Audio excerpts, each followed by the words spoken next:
দিয়ে আন্দোলন, সেই আন্দোলনের আজ 100 দিন।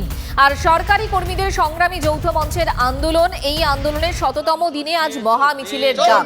কলকাতা হাইকোর্টের অনুমতি নিয়ে অভিষেক বন্দ্যোপাধ্যায়ের বাড়ির সামনে দিয়ে যাবে মিছিল। হাজরায় কালীঘাট দমকল কেন্দ্রের সামনে থেকে মিছিল শুরু হবে। Harish Mukherjee road, SP Mukherjee road হয়ে হাজরা মোড়ে শেষ হবে মিছিল। 4 দফা দাবিতে মিছিল সরকারি কর্মচারীদের। 12টা থেকে শুরু এই জমায়েত, 1টায় শুরু মহা মিছিল। মিছিল ঘিরে সতর্ক কলকাতা পুলিশ। অপ্রীতিকর পরিস্থিতি এড়াতে মিছিলের যাত্রাপথে কড়া নিরাপত্তার বন্দোবস্ত থাকবে।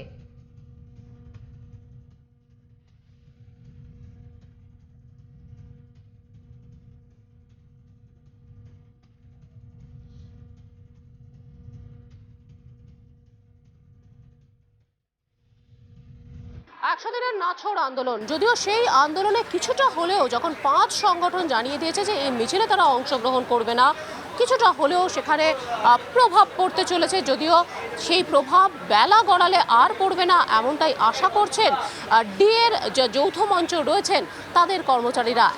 শক্তি কমে যাওয়ার কোনো বিষয় নয়, বিষয়টা হচ্ছে যে তারা শাসক দলের হাত শক্ত করার জন্য এই রাজনৈতিক লাইনটা নিয়েছে। এটা রাজনৈতিক লাইন সম্পূর্ণ। কারণ যে প্রেস কনফারেন্স করবে আমাদেরকে বিন্দুমাত্র জানানো হয়নি, হঠাৎ করে আমরা জানতে পারলাম, যখন গ্রুপে জানতে পারলাম তখনও তারা নীরব থাকলেন এই বিষয়ে, এবং তারপরে মানুষকে বিভ্রান্ত করার কাজ। যদিও বিভ্রান্ত হয়নি, দেখতে পাবেন জমায়েতটা হলে পরে সব প্রশ্নের উত্তর পেয়ে যাবেন। সফল তো হবই, আশা নয়, এটা একদম সফল হবেই, মানে বিন্দুমাত্র কোনো সংশয় নয়। শুধু একটাই দুঃখ যে এই রাজ্যের কর্মচারীদেরকে সাধারণ মানুষের অধিকার রক্ষার্থে বিগত 100টা দিন ধরে এই ঘরবাড়ি ছেড়ে দিয়ে এই শহীদ মিনারে পড়ে থাকতে হয়েছে। অভিষেক বন্দ্যোপাধ্যায়ের বাড়ির সামনে দিয়ে কি মিছিল আসার কথা? না, অভিষেক বন্দ্যোপাধ্যায় কোনো তো এমন কোনো গুরুত্বপূর্ণ ব্যক্তি নন যে ওনার বাড়ির সামনে দিয়ে মিছিল হবে। আমরা মনে করেছিলাম যে ওই রুট দিয়ে কোনোদিন মিছিল হয় না। গোটা পশ্চিমবাংলার যে কোনো প্রান্তেই মানুষের প্রতিবাদের অধিকার আছে, সেই কারণেই ওই রাস্তাটাকে পছন্দ করা হয়েছিল। মাননীয় কলকাতা পুলিশ প্রথমে পারমিশন দেয়নি, মাননীয় কলকাতা হাইকোর্ট পারমিশন দিয়েছেন, সেই মোতাবেক মিছিল হবে। একই সঙ্গে 12 বছর পরে এই ধরনের রাস্তায় এই একটা মিছিল করে তারা রীতিমতো উত্তেজনায় রয়েছেন। ক্যামেরায় অভিজিৎ দাসের সঙ্গে শ্রাবন্তী সাহা, টিভি9 বাংলা, কলকাতা। আর দূরে নয় দিল্লি, সংসদ হোক বা সুপ্রিম কোর্ট, সব খবরের দরজা খুলে দেব আমি অনিন্দ। টিভি9 বাংলা, না দেখলেই নয়।